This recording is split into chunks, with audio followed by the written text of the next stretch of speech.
Animateur auprès de lycéens depuis 14 ans, je fais le constat que tous les jeunes continuent à exprimer le rêve de construire un amour durable et que cela leur semble impossible. Ils sont pleins d'a priori sur les sujets qui les occupent, mais finalement savent peu de choses. Mais ils ont soif de comprendre.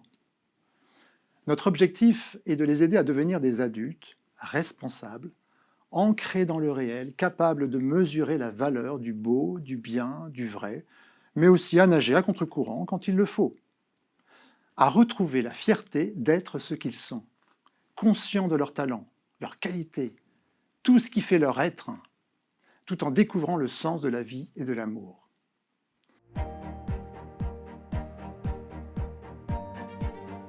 D'abord, je voudrais poser quelques constats entendus dans nos groupes. Leur soif de bonheur durable leur semble difficile parce qu'ils manquent souvent d'estime et de confiance en eux. Et ils se posent beaucoup de questions, souvent angoissés par rapport à leur identité personnelle, leur avenir affectif. Les adolescents projetés dans un monde de plus vieux qu'eux sont trop vite confrontés à une vision adulte de la sexualité. Or, cette période est celle d'une grande vulnérabilité. À cet âge, les changements vont vite. Leur corps leur échappe. Ils sont envahis de questions. Suis-je compétent? Suis-je puissant? Suis-je belle? Aimable? La montagne russe émotionnelle caractérise l'ado. Ils sont comme des homards sans carapace. Tous plongés dans un bain de homards sans carapace, ils se débrouillent comme ils peuvent. Ils se blessent involontairement, ils essayent de se fondre, de rester dans la norme. C'est rare de voir un ado sortir du rang. On regarde l'autre, puis soi-même, pour se comprendre, s'accepter, s'aimer. À cet âge, l'amitié exclusive est leur bouffée d'oxygène, car ils ont un besoin magistral d'aimer et de se sentir aimé. Comme on s'éloigne de ses parents, on se réassure auprès de ses pairs. L'adolescence est aussi une période où l'on a besoin d'amis du même sexe. Or, il y a une nouvelle forme de pression du groupe. Si j'ai tellement besoin de ma meilleure amie et que sa tendresse me fait du bien, c'est donc que je suis lesbienne? Ils ont aussi des inquiétudes liées à l'avenir, le leur, et à l'avenir tout court.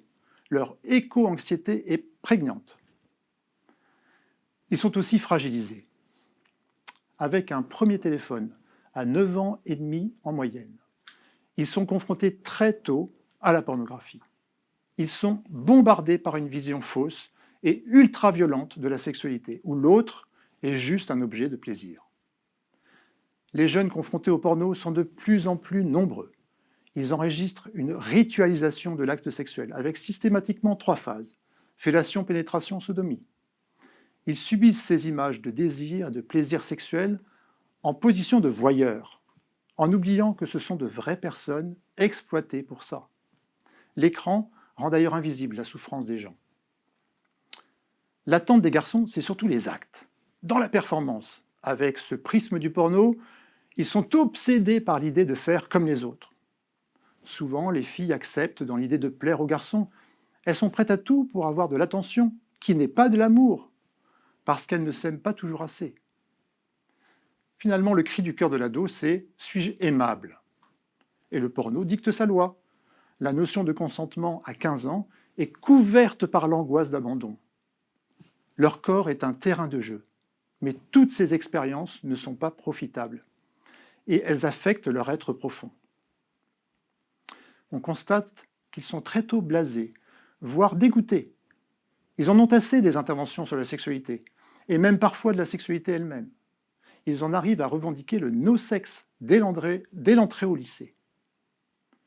Ces relations précoces, bien loin de leurs idées toutes faites, les déçoivent.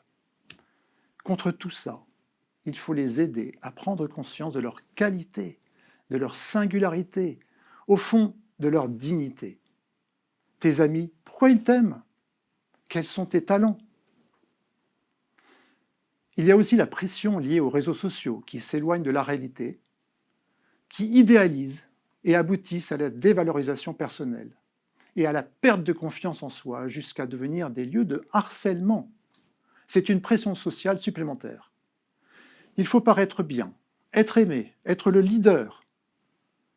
avec cette anxiété permanente d'être sans carapace, il se crée un masque social. La fille peut retourner son angoisse, cette colère, contre elle-même, en s'attaquant à son propre corps pour arrêter sa pensée, stopper les humeurs négatives par une autre douleur, la douleur physique. La scarification est addictive. Les réseaux sociaux enferment celles qui y sont confrontées et qui parlent entre elles dans des bulles anxiogènes. Contre cela, un des remèdes, c'est de lui dire « Regarde comme tu es jolie, comme ton corps est beau ». L'abîmer, c'est comme rayer un bijou. Pour l'aider, on peut lui proposer d'en parler avec une amie, d'écrire un journal intime, de changer de cadre ou de faire du sport. Qu'est-ce qui te fait du bien? Prends soin de toi parce que tu le mérites. Le garçon, lui, peut retourner angoisse et colère contre les autres, mais aussi opter pour des comportements à risque, souvent comme l'alcool.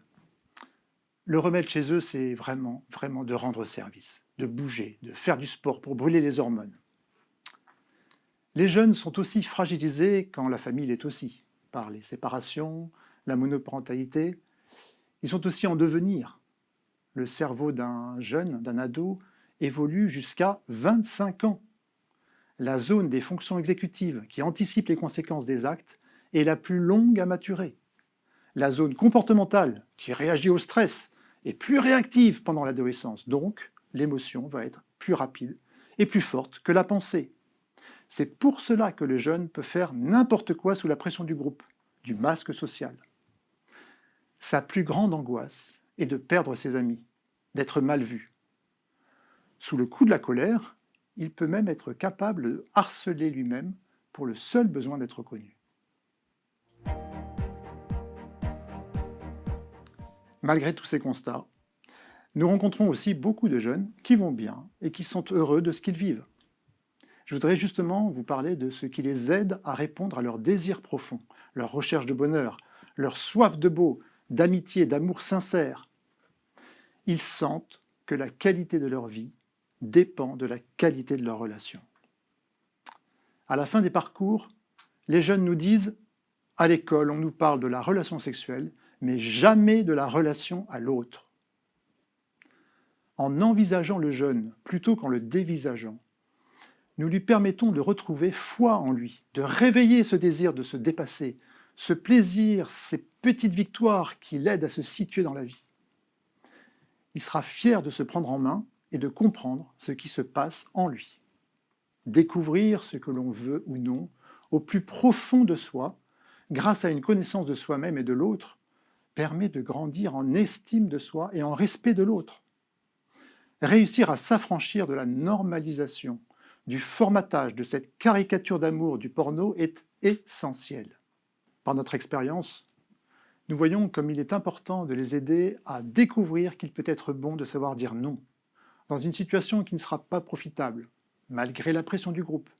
Il pourra même entraîner d'autres jeunes à le suivre, à poser un regard de respect et d'émerveillement sur leur corps et à mieux comprendre le fonctionnement de l'autre sexe pour réaliser les bienfaits de la complémentarité, pour aider les filles à passer d'un corps subi à un corps compris, mieux accepté, mieux aimé.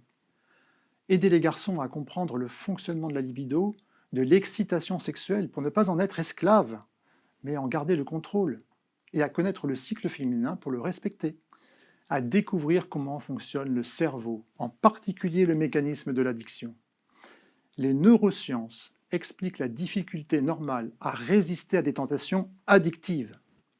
Ces clés sont essentielles pour s'armer et rester libre. Découvrir par quelles étapes normales chacun passe. L'imaginaire, le narcissisme, l'ami exclusif, la bande d'amis, l'autre sexe en général, le premier amour qui peut se muer en amour durable. Et à comprendre où il en est dans ce développement. À gérer ses émotions. À identifier à quel besoin correspond telle émotion, qu'elle n'est ni bonne ni mauvaise. Ce qui importe, c'est ce que j'en fais. Pouvoir verbaliser son ressenti diminue la violence et développe l'empathie. Prendre conscience de l'unité de la personne et de toutes ses dimensions, le corps, les affects, l'intellect, l'intériorité à la recherche de bonheur, et le milieu social. Que toutes sont reliées entre elles pour apprendre à les équilibrer. En conclusion, je dirais que l'important est de mettre en avant la beauté de l'amour et de la sexualité quand ils sont vécus dans le respect et sans utilisation de l'autre. Il est bon d'aider le jeune à développer sa réflexion sur ce qu'il veut vivre dans sa relation aux autres, à réaliser que la personne est un être de relation, à développer sa liberté et sa capacité à poser des choix responsables sans occulter les conséquences de ses actes. Nous nous appuyons sur une pédagogie positive, non anxiogène, pas de « attention, il ne faut pas, permis, défendu », mais sans naïveté non plus, bien ancrée dans la réalité. Nous abordons avec eux tous ces sujets en créant un climat de confiance au sein du groupe. C'est précieux pour les aider à oser débattre et partager leurs convictions en cours d'acquisition, sans craindre l'ironie ou la calomnie. Nous sommes bénévoles, mais notre irremplaçable gratification est d'entendre un jeune revenir témoigner jusqu'à 3 ans après le parcours que c'est certes exigeant, mais que ça vaut vraiment le coup de savoir aimer.